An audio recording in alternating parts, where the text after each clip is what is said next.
Do me a favor, y'all, and hit that like button. We finna get right to it.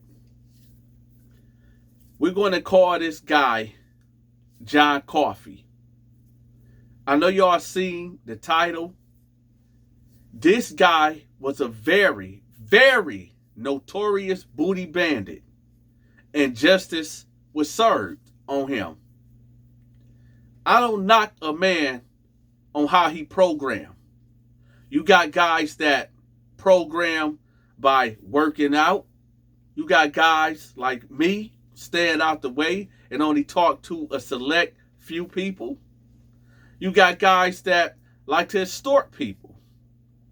You got guys that like other men and indulge in them type of activities. I can't knock a man for how they program. Okay? John Coffey, again, was a notorious booty bandit. He was so on it, like every Tuesday, we'd get fresh new inmates that'll come in. He will be right there at that gate where when a bus pull up and we on the yard, he'll be right there at that gate, sizing everybody up, picking and choosing who his next victim is going to be. You see, John Coffey, he wasn't the type that wined and dined. He was like Fleece Johnson. Y'all remember Fleece Johnson? I'm going to show y'all a little clip about Fleece Johnson, and then we're going to get right back to this. Yeah, that's Fleece Johnson. John Coffey, he was like a lion, stalking his prey from the get-go. And you know who was on the menu? And I know it might seem like I keep going at the Pacific group, but it's just the truth, especially in Alabama. He liked it, the young white boys. It was just his preference. So he'll be there at the gate, eyeballing. You know, like when Jeepers Creepers was on the bus and he was looking at everybody, and he'd turn and move out the way. Then the next person will come up and he'd tell him to get out the way, and then he'd let you know that who he wanted. That's what John Coffey was doing. Ugh. So, he eyed this guy. This was a guy, we're going to call him Billy. Billy was about 18 years old, but Billy was off his rocker, if you know what I mean. Billy had mental illness to the max.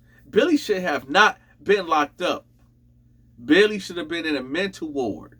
Billy was crazy.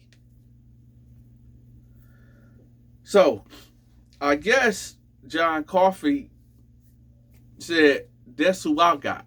That's me. He took a real interest into Billy. Billy looked like the Home Alone kid. What's his name? Macaulay Culkin? That's his name? Yeah, that's his name. This him. He took a real special interest into Billy, to the point where he went to other bandits and was like, yo, that's me. Don't nobody mess with him. That's me. Yeah, they were serious about their business. Some of them bandits will group up together and discuss like they the Legion of Doom, like they the booty bandits of doom, right? Like the round table of booty bandits, politicking. So he was so serious about Billy that he told everybody, yo, don't touch him. Leave him alone. That's me, or it's going to be problems. I think John Coffey was falling in love. Hit that like button. So, as true fashion form, how he does what he do, he stepped to him. And he told him, like, hey, I like you. And I want you. And we can do this the easy way, or we can do it the hard way. The choice is yours. Billy looked up at him and was like, however you want to do it. So I guess that was the in John Coffey mind. He thinking, oh, I guess it's the easy way. Right? I don't know exactly what John Coffey said to him, because he got the whisper in his ear and Billy got the smiling, but he was turning red also. So I'm looking like, ew, is he blushing? Is John, what is he saying to him to make this dude blush like that? Okay. Later on that day, we in the lunchroom. It was Burger and Friday. Everybody know when it's Burger and Friday, that's like when you locked up, there are special times and special moments that you cherish. Food is like one of the number one things that is a gift and a blessing. And when you used to eating slop and thick bologna sandwiches, when you get burgers and fries, that's a blessing. When you locked up, man, it's a lot of things that we take for granted out here in the real world. It's a lot of things. But let's get back to the story. So we in the chow hall, eating burgers and fries. You know, everybody doing what they do, talking the way they talk. The way this set up in here, you got the bandit sit over there. The blood sit right there. The Crip sit over there towards the entrance. The whites sit towards the back, towards the middle right here. The neutrons, which I was, sit like kind of dead smack in the middle. The others, which is like Chinese people, Hawaiian people, Indian people, them type of people, they sit over there. Now these tables are, y'all gotta forgive me, strategically, that's the word. These tables are strategically set up a certain way. Now, the people, everybody kind of, like the gang members and certain organizations, they tables was lined up kind of against the wall, so people will have their backs against the wall, and then the people that sitting in front of them will get the alert like it's something about to go down. Now, where I was sitting at, it was open season, because we was like on a 360 clock. I couldn't see, I only could see what's going on in front of me and on the side, but I could not see what's going on in the back of me. So somebody could have came up behind me and did me dirty, right? Or anybody sitting at the neutron table. But we neutrals. We ain't got no issues or problems with people up in here, you know? But that's how the seating arrangement was, you know? And yeah, every time I went in there to eat, my anxiety was high, because you just never know. You never know what's going on in another man's head, right? Well, let's get back to it. So, Billy comes in, and here go John Coffey right behind him. I'm talking about, he was like a little schoolgirl that walked right up behind him, and cut the line and got behind, you know. No, it's a picture. I'll picture. I'm sorry, y'all, for laughing, but there's a picture that I'm thinking about in my head. I see, like, just picture John Coffey with a red nose and a reindeer thing, and he prancing around like that. That's the vision I see. So he get behind him, And he like, hey, I got a seat for you over here and this and that. So he flirting with him, messing with him and this and that. So he tells him, come over here and sit with me. There's no other seats available. So he tell him to sit on his lap. And Billy look at him like, I'm not doing that. And he like, man, come on, man. Just go sit on my lap. Number one, we're in a child hall. Don't nobody want to see that. Number two, that's against the rules. And the guards would have said something to him, but I don't know what John Coffey was on.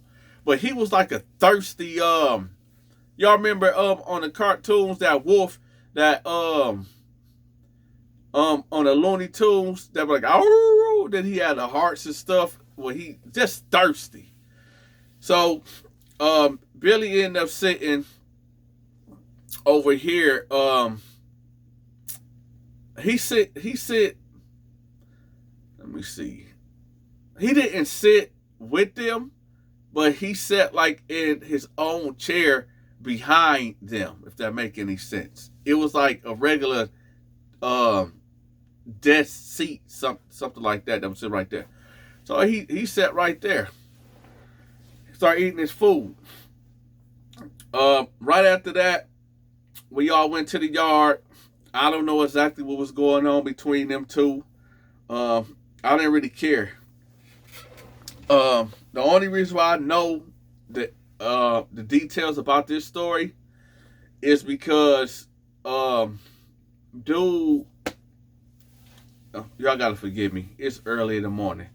It's 6:21 a.m. in the morning. But dude, my alarm about to go off too, I think. Yes, but I'm gonna have to wrap this up, y'all. Dude, John Coffey stayed 2 cells down from me.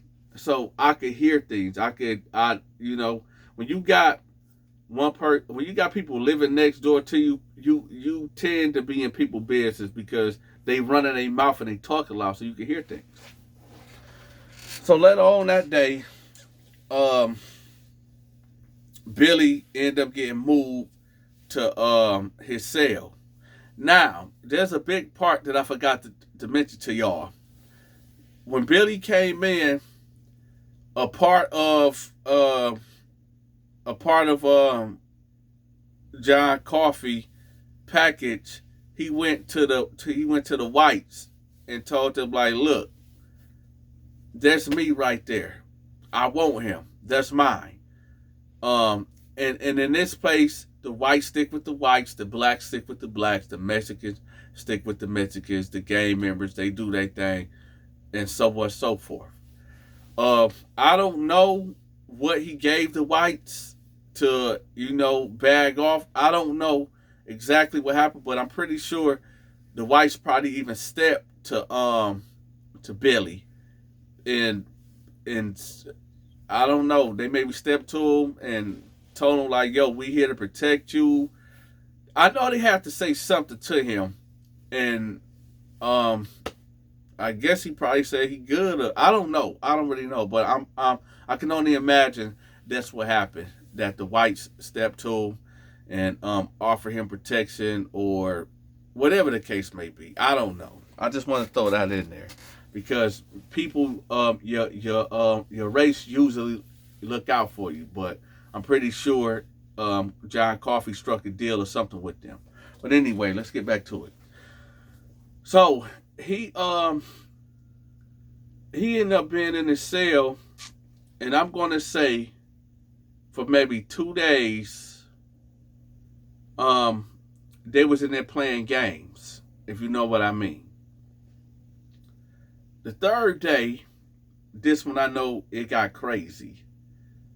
This is what this title is all about. The third day. Now, I didn't see this. I only heard it. Okay? Third day, I really can't. I'm trying to see how can I word this without getting in trouble.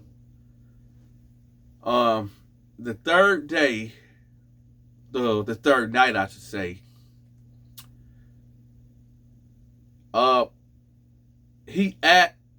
John Coffey asks Billy, to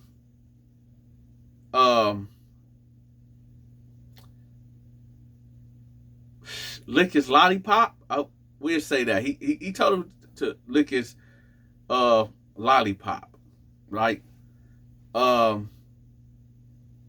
guess this is where the mental state come in.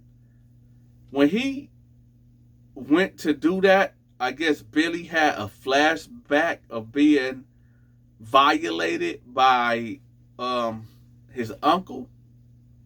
And we'll get to how I know about this guy's psychological issues later, because I got a hold of his file. Well, we'll talk about that later. He had a flashback of being violated by his uncle. His uncle used to violate him when he was a child in the most gruesome, nastiest way. He had a flashback. Now, kids, leave the room. It's about to get dark real fast. He told him, lick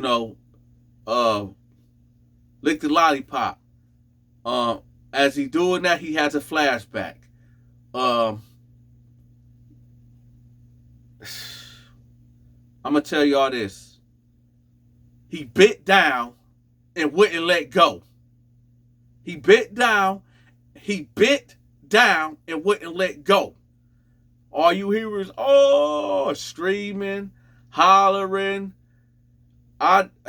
Screaming. I'm talking about screaming. When he bit down and wouldn't let go, I can only imagine what was going on in that cell. He went 8 bananas, screaming, hollering, trying to punch him up. Dude wouldn't let go. Billy would not let go. He wouldn't let go at all. He wouldn't let him go. No matter how hard he was hitting on him to get him off of him, it didn't matter. It didn't matter at all.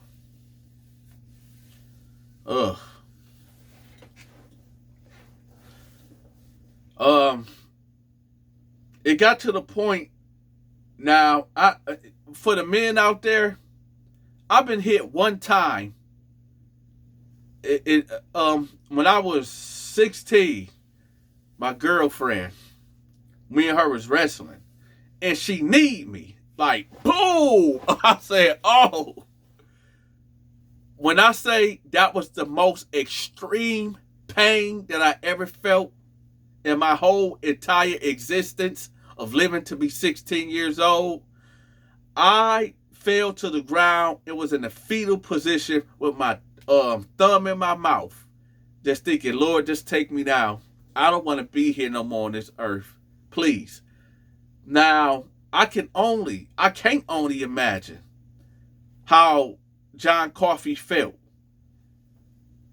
to have his thing basically about to be chewed off, ripped off. It came off. There was it supposed to be 2 guards. There was no guards in the pod with us. Where's the guards at? Where is the guards? Oh boy. So hearing that screaming, hollering, and eventually he passes out from blood loss. Because yes, Billy ripped it off, chewed it off, ripped this man's genital area off. John Coffey bled out. I will paint the scene of what I can only imagine. I can only hear. I couldn't see. But I can only imagine things squirting everywhere.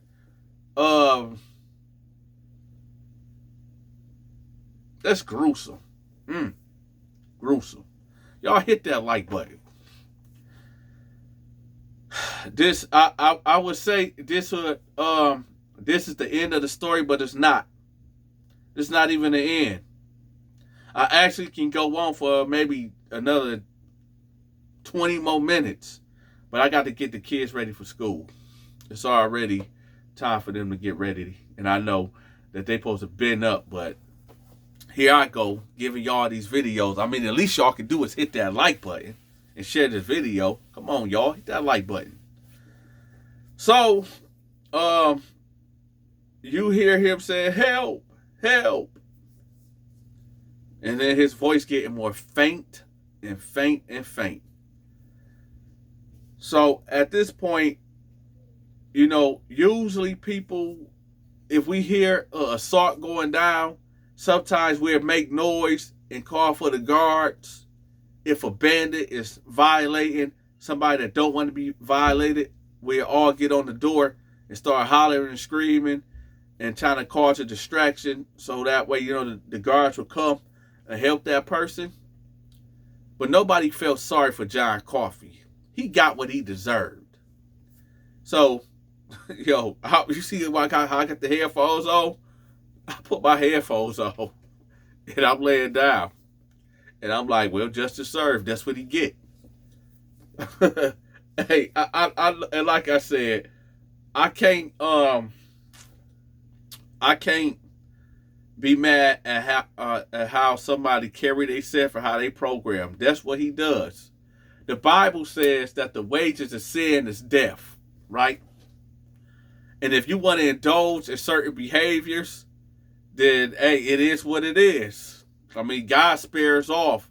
God spare us all because we sin daily. And his grace and mercy save us, right? But I guess grace and mercy, time ran out on John Coffey. Because he wanted to put himself on individuals like a man should not do with another man, if you get what I mean. And he had to pay he paid the ultimate price. He eventually bled out. And he became unalive. When the guards came and did count, all you heard was, cold blue, get back, cuff up. Billy cuffed up, they took him out of there.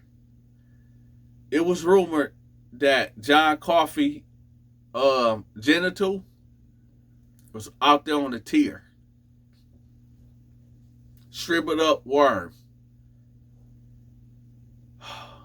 Hey, y'all, I gotta go get the kids ready.